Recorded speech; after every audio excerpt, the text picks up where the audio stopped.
विस्तृत बात करनी है। भाई बीरेन जी, आज राहुल गांधी की सदस्यता चली गई है। कांग्रेस अभी तय नहीं कर रही कि उसे किस तरह की लड़ाई लड़नी है। अब तो सर से ऊपर क्या, अब तो मतलब पूरा डुबो ही दिया है। अब और क्या बचा है? बिल्कुल, देखिए ये कांग्रेस के सामने भी बहुत बड़ा संकट है और इस संकट को वो कैसे निपटेगी।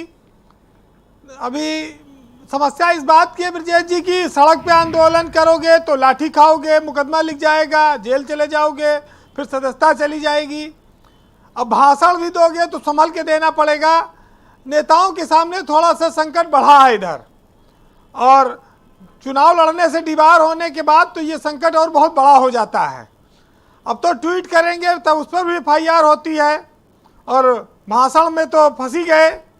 देखिए, अगर देखा जाए, हम लोगों ने तो इमरजेंसी के बारे में सुना, पैदा तो हुए नहीं थे, लेकिन वर्तमान पीढ़ी ने ये देखा कि कोर्ट के एक फैसले ने देश की सबसे बड़ी राजनीतिक दल के नेता को किस तरह से सजा दे दी और पूरी पार्टी सड़क पर आ गई है। अब ये एक खतरे की घंटी भी है विपक्ष के लिए। उसमें देखिए, अभी सिसोदिया, सत्येंद्र जैन, ये सब तो जेल में हैं, लेकिन अभी तेजस्वी है और ये कविता है और ममता है, केजरीवाल हैं, तमाम सारे लोग हैं। लोग कहते थे कि CBI ED से डरो, अभी तो कोर्ट से भी ऐसे ऐसे फैसले आ रहे हैं कि अब लोगों को और डरना पड़ेगा। नेताओं के लिए अब राजनीति आसान नहीं है, लेकिन ये जरूर है कि राहुल गांधी की सदस्यता जाने पर कांग्रेस को कुछ निर्णय तो लेना चाहिए था, क्योंकि बीजेपी ने उनको बहुत बड़ा हीरो बना दिया है। वो कांग्रेस को एक तरह से मुख्य विपक्षी दल के नेता राहुल गांधी बन गए हैं।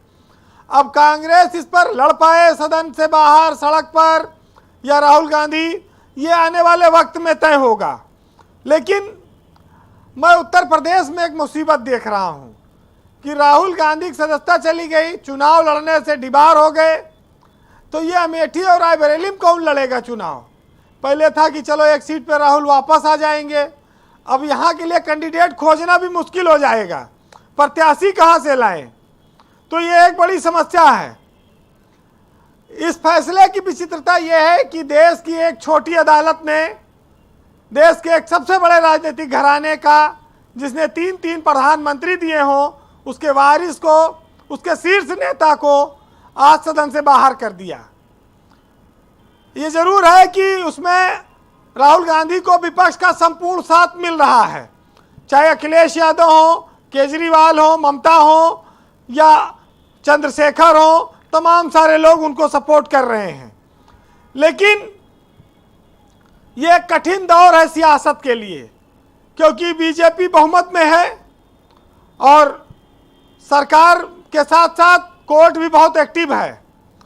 तो ये जनता में कितना रिएक्शन होगा, ये उस पर असर देखना होगा। चुनाव में हार जीत पर ये कितना असर डालेगा ये फैसला। लेकिन लोगों को थोड़ा आश्चर्य हुआ और फैसले हालांकि इधर आजम खां के मामले में और से कई मामलों में बड़ी तेजी से आए सदस्यता खत्म करने की। तो जो सरकार में रहता है वो तो सदस्यता में थोड़ा बहुत हेर फेर करते हैं। अरे भाई, दिनेश सिंह MLC थे पिछली सरकार में, उनकी सदस्यता नहीं गई, नसीमुद्दीन की चली गई, वो कांग्रेस में चले गए थे। तो भाई, जिस सत्ताधारी दल बीजेपी में रहोगे तो थोड़ा बहुत तो लाभ तो मिल ही जाएगा, और उस तरह का सैनी साहब को भी मिला था लाभ। अभी देखिए, उत्तर प्रदेश में तो स्वामी प्रसाद मौर्य के खिलाफ भी FIR है, तमाम और नेता बोलते हैं। राहुल गांधी को पप्पू भी बोलती थी बीजेपी।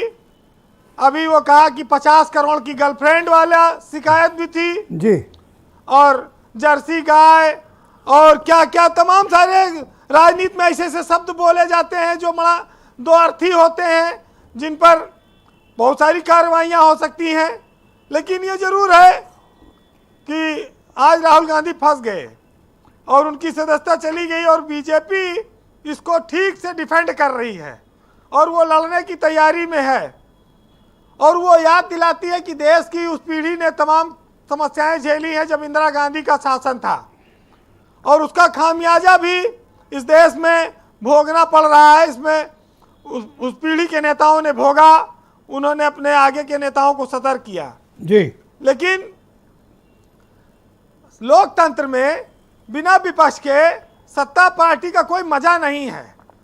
तो ये थोड़ा से विपक्ष को तो जिंदा रखना पड़ेगा।